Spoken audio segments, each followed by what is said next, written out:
is.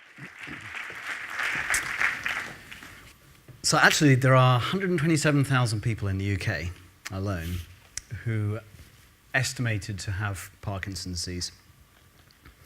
So actually, what that means is that by chance alone, you probably know somebody who has Parkinson's disease, or if not, then somebody you know knows somebody who has Parkinson's disease.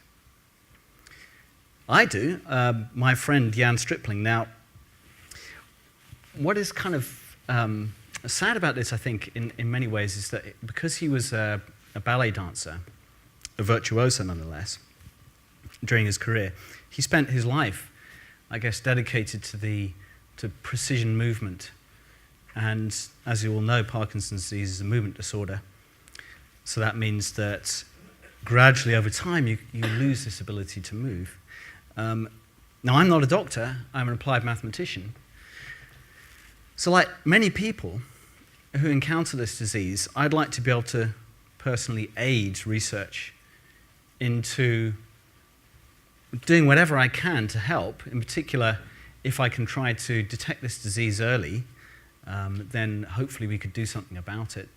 But then one day, really, I'd like to try and see a way in which we can lead to working out how to cure this rather nasty disease.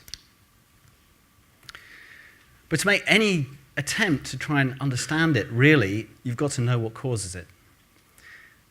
Well, what do we know about it? The proximal cause of Parkinson's is that dopamine-producing neurons in the midbrain gradually die.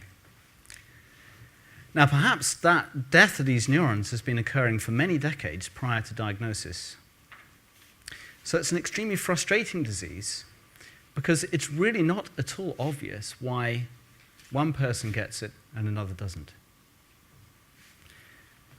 So what we often do when in these situations, what medical scientists will do is to say, well, clearly we all vary genetically. So therefore, the issue is that we've got to look at the genetics behind this disease and understand those who are susceptible and those who aren't by looking, for example, for mutations. Now, certainly, there must be a genetic influence in this disease, but so far, only a few genetic mutations have actually been found to increase the risk.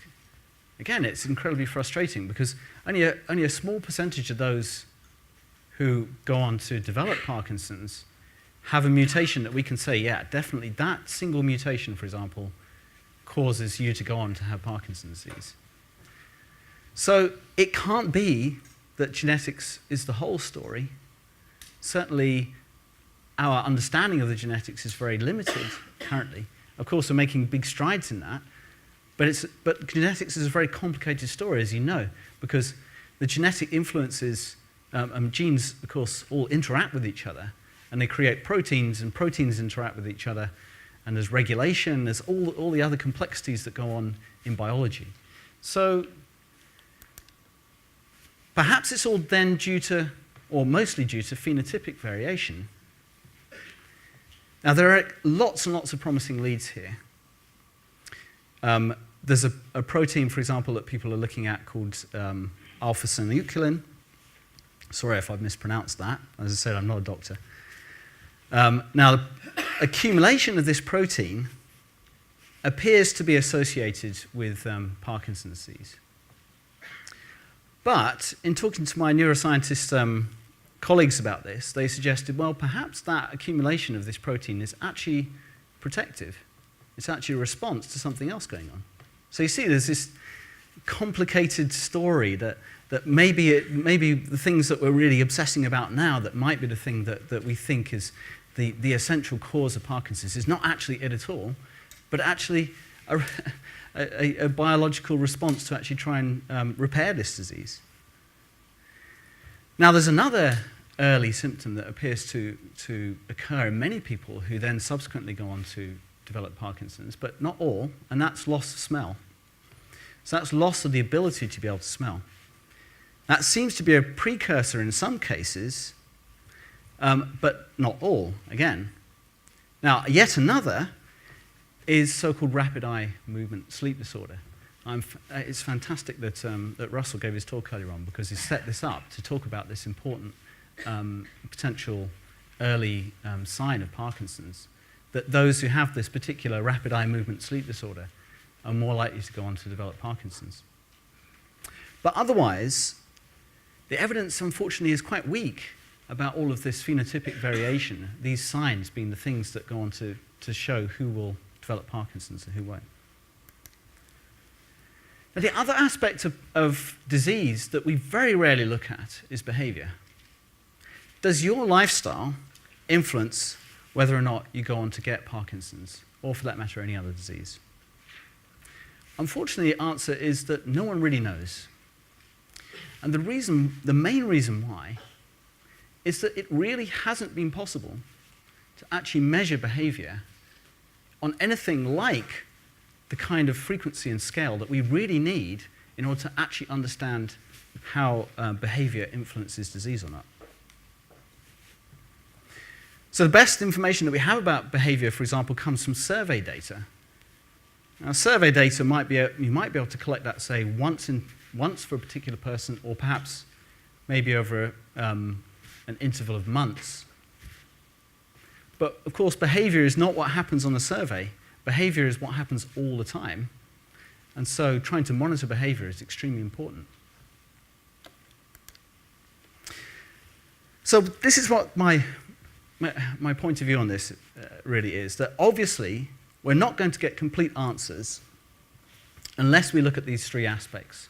That is, genetics, biology, and behavior alone. There's also the environment to consider that I haven't even talked about. Now, our focus is, as researchers is actually on addressing these many technical problems to doing this. And one of the biggest being the sheer expense of doing studies where you try to combine all this information on a large scale. And we need to measure, for example, behavior as often as possible. And we need to do this over very long durations, because if you take something like Parkinson's, well, the disease generally develops quite slowly, so you have to monitor over a long period of time. So to make that possible, every part of the measurement process is going to need to be extremely inexpensive. Without that, it's not going to be possible. But actually, I believe that we are living in an extraordinary age of almost miraculous technologies, that if you told somebody who'd been away for just 10 years and they hadn't been exposed to this technology, and suddenly you told them that you could have something like this in their pocket, like a smartphone in their pocket, I mean, they would be pretty surprised about what it can do. So what I want to talk about then, for the rest of this talk, is about how we're combining these technologies to make it possible to bring together genetic, biological, and behavioral information on a large scale.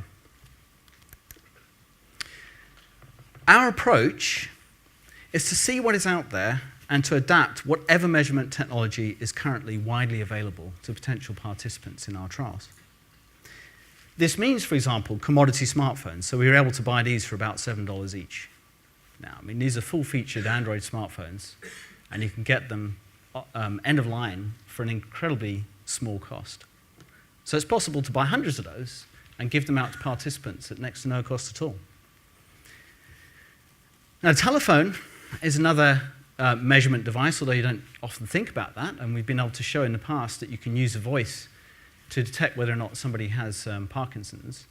And so using a telephone, we want to see if that's possible using this low-grade voice recording technology. And the thing about a telephone is that everyone knows how to use it, and everyone has one available. But what's, of course, not appreciated widely is that there are things like the back-end servers to handle all this data. So we use, for example, Tomcat open-source servers. This is software that can be set up in hours to run a server to handle vast, large amounts of behavioral data at next to no cost whatsoever. Now, smartphones can measure behavior in real time because they have built-in movement sensing, GPS, compass, light sensors, all in this little box. And for example, voice collection over the telephone, there's a service called Twilio that we're working with. And with the Twilio service, you can collect voice over the telephone programmatically. So you can set up you can reconfigure it for any kind of trial in a matter of hours, basically. And what this allows us to do is to run really highly accessible trials. That is, trials which are simple enough that anyone with no training can actually participate. An example of this is Parkinson's Voice Initiative, where we were able to recruit nearly 17,000 participants in under 6 months. But I think what's more important is that we were able to record all the vocal behavior of all these people for under $1,000. So I think it's the kind of thing that we're seeing can be really, really low cost. So you can see how that could work. Now, to reach out to large numbers of participants, we need to mobilize them to report their symptoms on a frequent basis. As an example of this, we work with patients like me. Now, they have a very large community of Parkinson's patients. And recently, for example, we completed a new study with them where we were able to recruit 1,000 Parkinson's patients in 4 months in a study that we ran. And again, extremely cheaply, because large effort in terms of recording their behavior came from the participants themselves. And of course, we need comprehensive genetic information. And although it's still too expensive to imagine doing whole genome sequencing, there are extraordinary biotech developments that are now coming into the market, such as hybrid microarray capture combined with PCR. This enables, for example, full exome sequencing of 30 megabase pairs that's cheap enough that we can get data on several hundred individuals and do that within a reasonable budget. And there's also computational efficiency. Now, with a smartphone, for example, if we record your behavior continuously, then we're going to collect gigabytes worth of data, say hundreds of megabytes worth of data a day. So if you scale it up to thousands of people, you can quite easily see that the data requirements balloon out very, very quickly. Now, everyone knows about Moore's law, I suspect, in this room. But actually, what is not widely appreciated is that Moore's law is the total laggard in the room by comparison to the real efficiency improvements that have been occurring in algorithm design and in the computational efficiency of new algorithms. I plot this graph here, which shows comparative runtimes for various algorithms, such as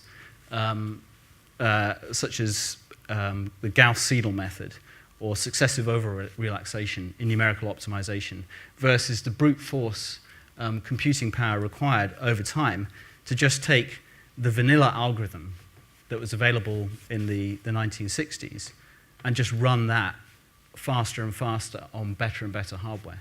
You can quite easily see that improvements in algorithms far outstrip the efficiency of just raw computational hardware.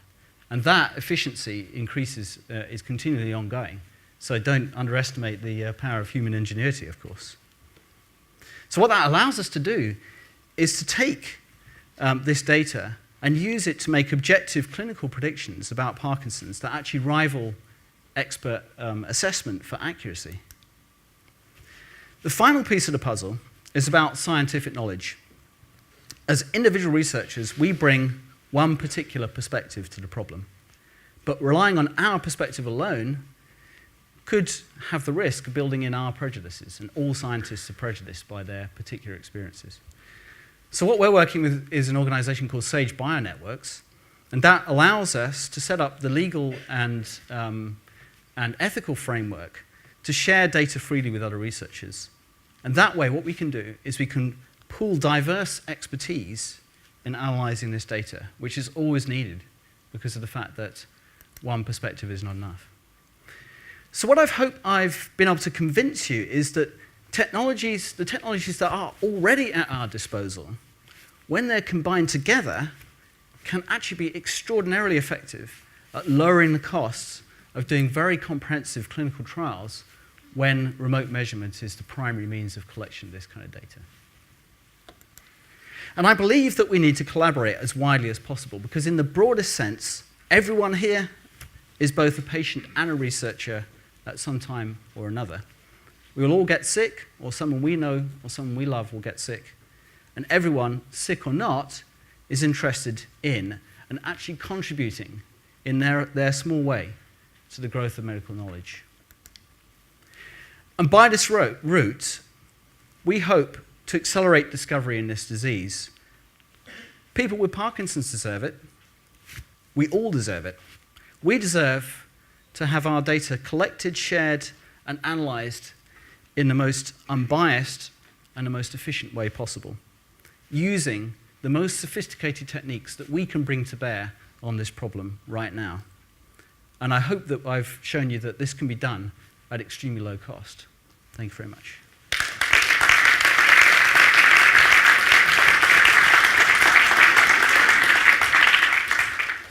Thanks, Max. There's an article in the New Yorker just out by Michael Kinsley, who's had Parkinson's for 20 years, and kind of reflecting on how his generation is going to be the first where Parkinson's and also Alzheimer's are going to be mainstream baby boomer conditions, because we're living longer than before.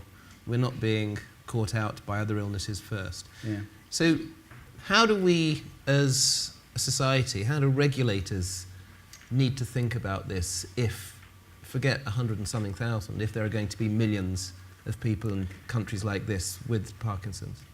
I think the most important thing is that we really have to move into the 21st century. So we have to understand that we're living in this extraordinary age where these technologies are available to help us.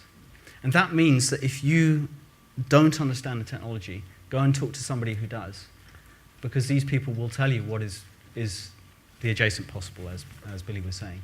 What's actually possible with just a small amount of investment to make these kinds of things widespread. And I think also, we also have to, in a way, I think, come to a sort of accommodation with this technology. There are lots of privacy issues, for example, and everyone's concerned about that.